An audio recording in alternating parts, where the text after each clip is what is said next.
The Orville goes to trial. Hey, what's up? This is Metatron Uriel. Welcome back to my coverage of the Orville. This is episode number 2, about a girl.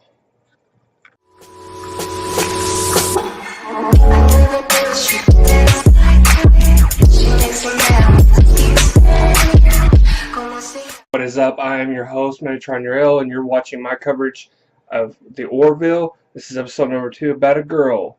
Alright.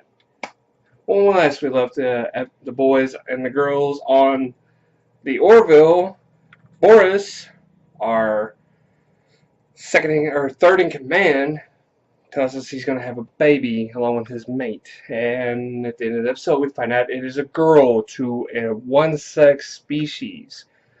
Okay. So, is that a good thing, bad thing? What's up? Well, Crew's falling all over themselves because, oh, she's so precious. Well, Boris then talks to his maid about arrangements for a procedure. What kind of procedure are you talking about, man?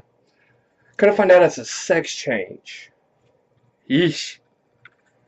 Man, you taking that one sex for the whole species? No, too serious. Well, background is that the species has a female once every 70 because their solemn duty as Mocklins is to have sex changes for anybody born as a female. So, yeah, a sex change on a baby? The hell is wrong with you, man? I mean, come on. It's bad enough that she's going to be one of the few females in her species, but you're just going to automatically choose for her. That's just a little... Oof. Which you gotta leave it to Seth. He always ends up picking politically controversial topics to talk about on his TV shows.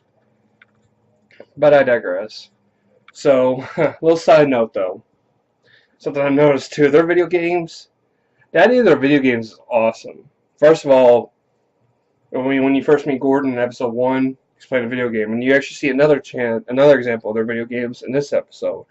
And apparently, you think it's going to be one of those cowboy shoot 'em up like Red Redemption kind of thing? No, we're going to have a dance off. What? Yeah. It's interesting as that is. Apparently the Desperado, he wants to have a dance off because I am elegant in all kinds of forms. Dance off, bro, dance off. Yeah, okay. I would love to see Seth MacFarlane hop off his horse and just start doing a dance-off. That would have been funny. Pull a little Chris Pratt on him. But anyway, that was funny, and I love the show because they have such a way of picking at each other, because the marriage jokes are just hilarious. I mean, Seth MacFarlane, he has this tendency to put in the humor of the sarcastic person, a humor which I appreciate, and I have to give props to this show because they find all kinds of subtle ways to do it. Those are my two little insignificant things. But anyway, so this procedure, Bortus wants to have a sex change along with Klydan. So they want to have this sex change for their daughter. That's nifty.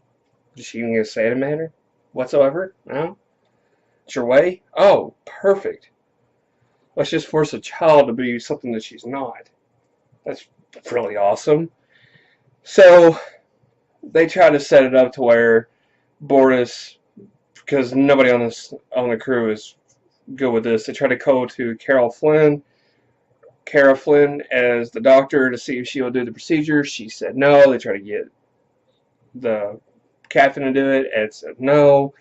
Nobody is for this, which are you surprised? I wouldn't be for it, but then again, I'm also open-minded too. But anyway, no, I love it too because they have something to prove about females. So they pit them up against Alora. Laura's species is made strong, but I will say this much. It was kind of hot to see her punch a grown man across the stage. I had to go 400 years in the future to meet her. But anyway, so everyone's trying their nice little best to get Bortus to change his mind. You know what does it? Rudolph the Red-Nosed Reindeer. Yes, Gordon and John turn around and show this movie to Bortus, and it ends up changing his mind. A regaling tale of Rudolph the Red-Nosed Reindeer saves the day. Who would have thought? So, we think Bortus is on board. We're going to have this all, pounded out. Kind of find out Klydan, his mate, was a female at one point.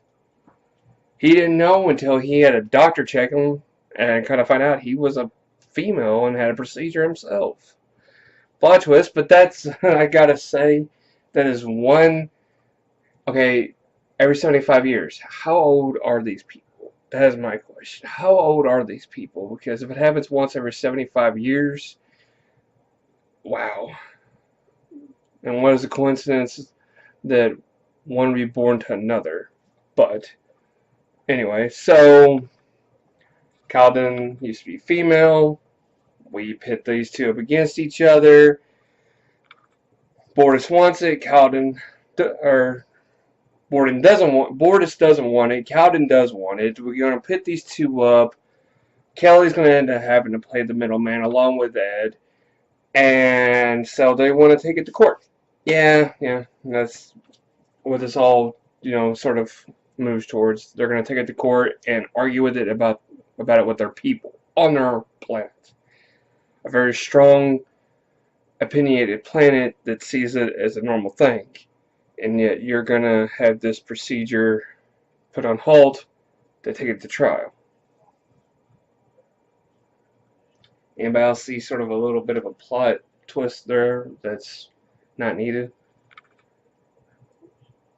But I don't know. I guess that's one to sort of introduce another planet besides the planets they were originally terraforming. But anyway, we made the Nephilim planet. Apparently they're a bunch of bros to test weapons, and they're weapon manufacturers, and apparently they're an industrial kind of planet. I guess kind of like Coruscant on Star Wars. So hey, let's do it. Let's go to a planet where there's a bunch of guys doing macho stuff, and like testing weapons and polluting the planet, and building skyscrapers. Yeah, it's tough. It's manly. Oh God. Look, I will say this: in its infancy, Seth's got a good thing going, but at the same time, he is really trying to put a big sort of influence on the cultural diversity of these characters and trying to build up a structure and, I guess, build its own mythos. Seth, why don't you let it happen organically? Let's not try to over-insinuate kind of things.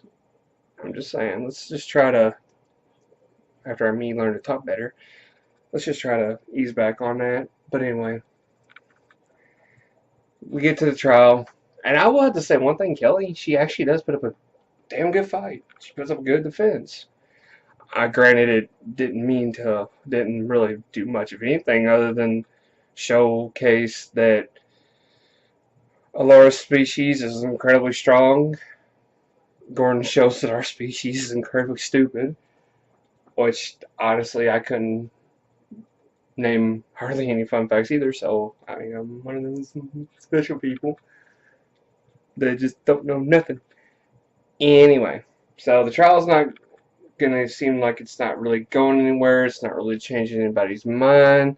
So Ed comes up with this crazy idea. Hey, let's search for a female on the planet. Let's see if we can find at least one female. And they do and manage to find one. Not too far away from where they're having a trial either, coincidentally and conveniently. It's Havana. Havana is the only female that they've been able to track on this whole planet. And come to find out, she is Machlin's greatest writer that people quote on a daily basis. Kind of like she's the Confucius or the Gandhi or the Muhammad of their planet. And she's female, which, oh my God, and apparently is a huge shock to the whole culture. So you think, okay, great. Does that mean we're going to, keep the little baby as a boy? No. No, they don't. Apparently they rule it, and that's fine. But everybody except Bortus and everybody on the Orville, they're going ahead with the procedure. So there is not a happy ending to this. I mean, I don't know if sex change is a happy ending for some of y'all. I mean, it might be. I figured it would be a point of let the child decide for themselves was Seth's point, but apparently it's we're gonna make this happen no matter what. I don't know about y'all, but who else here would be a little upset about that ending? I know I was, but there has to be some point to the story that are just Seth blowing smoke out of his ass right now because he's trying to get the series going. But hey, we all have to take our lumps. But yeah, little Tupa, that's his name. Would have been her, but Tupa, very interesting name for a boy. Very interesting name. I like it. I just don't think it's fair that Seth went that route. But hey, I mean, like I said, you gotta take your lumps as far as story wise and roll with the punches. Alright, next up for Orville, episode 3. I don't know much about it, but to me it seems like they're going to go with a whole Wild West theme, which was common in Star Trek. I think that would probably be very interesting, seeing is how Seth likes to take little traditional concepts and turn them on their head. That to me would be a great story. You also see sort of a shoot 'em up kind of story where there's going to be constant battling and constant shooting at each other. Plus, it looks like Kelly gets taken hostage, which that's going to be very interesting to see, and also as a reaction to this, considering he likes to throw up in her face all the time about her infidelities back when they were married. But that's going to do it for me. Just hit the like button down below. Let me know what you think about this. Share your comments. Do you think that Boris was right to sort of take this and let them do this to little Tupla? Or do you think maybe he should have made more of a fight for it? What's your comments down below? And if you have any comments about what's going to happen on next episode with Kelly possibly taken hostage and a shoot 'em up, let me know down in the comments below. But this is Metatron Uriel, telling all you daydreamers and creators out there, keep your heads in the clouds. Peace.